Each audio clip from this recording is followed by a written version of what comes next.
नमस्कार, स्वागत है आप सबका दुनिया टोन में। आज की खबरें शुरू करने से पहले नजर डालते हैं आज की कुछ खास खबरों पर। कनाडा सरकार की तरफ से गैर जरूरी यात्रा पर 21 फरवरी तक लगाई गई रोक। अमेरिका के राष्ट्रपति जो बाइडेन ने ओहदा संभालते ही किया बड़ा ऐलान, डिपोर्टेशन पर लगाई 100 दिनों की रोक। और कनाडा ने किया 2021 के तीसरे एक्सप्रेस एंट्री ड्रॉ का ऐलान। अब खबरें विस्तार में। कनाडा सरकार की तरफ से नॉन एसेंशियल इंटरनेशनल ट्रैवल के ऊपर 21 फरवरी तक रोक लगा दी गई है। इससे पहले कनाडा यूएसए बॉर्डर पर भी 21 फरवरी तक रोक लगा दी गई थी, लेकिन अब इंटरनेशनल फ्लाइट से संबंधित खबर आ रही है कि यूएसए कनाडा इंटरनेशनल फ्लाइट्स के ऊपर भी रोक लगा दी गई है। ये पाबंदियां नॉन एसेंशियल इंटरनेशनल फ्लाइट्स के ऊपर लगाई गई हैं। Federal public safety minister bill Blair ने इस महीने की उड़ानों की पाबंदियों के ऊपर रोक लगाने का ऐलान किया है। बिल ब्लेयर ने कहा है कि महामारी के कारण सरकार सख्त फैसले लेने से पीछे नहीं हटेगी। इन पाबंदियों के अधीन पिछले हफ्ते अमेरिका से आने वालों के लिए 21 फरवरी 2021 तक रोक लगा दी गई थी। ये पाबंदियां नॉन एसेंशियल ट्रैवल के ऊपर 21 फरवरी 2021 तक लागू रहेंगी। यहाँ पे आपको बता दें कि कनाडा यूएसए बॉर्डर पिछले साल मार्च महीने से ही बंद पड़ा है और महामारी को फैलने से रोकने के लिए इसको बंद कर दिया गया था। सिर्फ जरूरी आवाजाही को ही आने जाने की इजाजत दी गई थी। इसके अलावा जनवरी 7 को एक नया रूल लागू किया गया था, जिसके अधीन कनाडा आने वाले हरेक यात्री को एयरपोर्ट पर अपना कोविड-19 नेगेटिव टेस्ट दिखाना जरूरी होगा और ये टेस्ट पीसीआर नेगेटिव टेस्ट होना जरूरी है।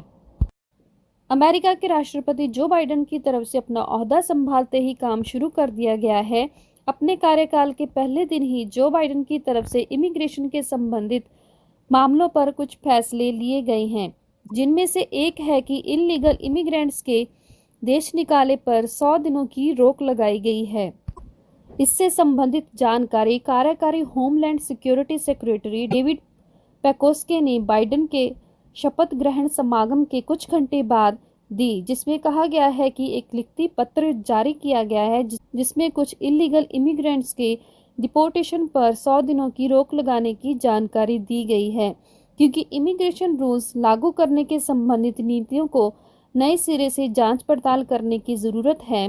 पेकोस्के ने कहा कि गंभीर हालातों के मद्देनजर विभाग को सुरक्षित कानूनी और इमिग्रेशन प्रक्रिया को यकीनी बनाने के लिए उचित दिशा निर्देश और प्रोटोकॉल्स अपनाने की जरूरत है। इसके अलावा बाइडेन की तरफ से साबका राष्ट्रपति डोनाल्ड ट्रंप की कुछ कट्टर इमिग्रेशन नीतियों को उल्टाने के साथ एक इमिग्रेशन सुधार प्रस्ताव भी जारी किया गया है, जिसको कि आने वाले कुछ हफ्तों में पेश किया जाएगा। कनाडा सरकार की तरफ से 2021 के तीसरे एक्सप्रेस एंट्री ड्रॉ का ऐलान किया गया है। ये ऐलान 20 जनवरी को किया गया है। आईआरसीसी की तरफ से प्रोविंशियल नॉमिनी प्रोग्राम के अधीन 375 कैंडिडेट्स को इनविटेशंस भेजे गए हैं। यहाँ पे आपको बता दें कि 2021 से 2023 के इमिग्रेशन प्लान के अधीन 1,10,000 का स्वागत करने का टीचा रखा गया है। आईआरसीसी की तरफ से 3 प्रोग्राम्स के तहत एक्सप्रेस एंट्री इनविटेशंस को जारी किया जाता है। ये प्रोग्राम्स हैं federal skilled workers programme, federal skilled trades programme और कैनेडियन एक्सपीरियंस क्लास। कनाडा सरकार की तरफ से हर दूसरे हफ्ते एक्सप्रेस एंट्री ड्रॉ निकाला जाता है। इन ड्रॉज में जिन कैंडिडेट्स के ज़्यादा सीआरएस स्कोर्स होते हैं, उनको अप्लाई करने के लिए इनविटेशन भेजा जाता है। पीएनपी प्रोग्राम कनाडा का एक अहम प्रोग्राम है, जिसके अधीन कनाडा स्किल्ड वर्कर्स का वेलकम करता है। साल 2020 एक्सप्रेस एंट्री के लिए रिकॉर्ड ब्रेकिंग ईयर रहा है। कनाडा का टीचा अब ज़्यादा से ज़्यादा प्रवासियों का स्वागत करना है। कनाडा सरकार की तरफ से 4 लाख से ज़्यादा प्रवासियों का कनाडा में स्वागत करने का टीचा रखा गया है। इससे पहले कनाडा सरकार की तरफ से जनवरी 6 और जनवरी 7 को एक्सप्रेस एंट्री ड्रॉ निकाला गया था। और इसके अलावा हाल ही में कनाडा के प्रधानमंत्री जस्टिन ट्रूडो की तरफ से इमिग्रेशन मंत्री को ज़्यादा से ज़्यादा प्रवासियों को कनाडा बुलाने के लिए कहा गया है, ताकि कनाडा की आर्थिक स्थिति को बढ़ावा मिल सके। ऐसे ही कुछ और खबरें जानने के लिए हमारे चैनल दुनिया टोन को लाइक और सब्सक्राइब करें और सबसे पहले नोटिफिकेशंस प्राप्त करने के लिए बेल आइकन को भी दबाएं। ये थी अब तक की खबरें। ऐसे ही कुछ और खबरें लेकर फिर से पेश होंगे। तब तक के लिए धन्यवाद।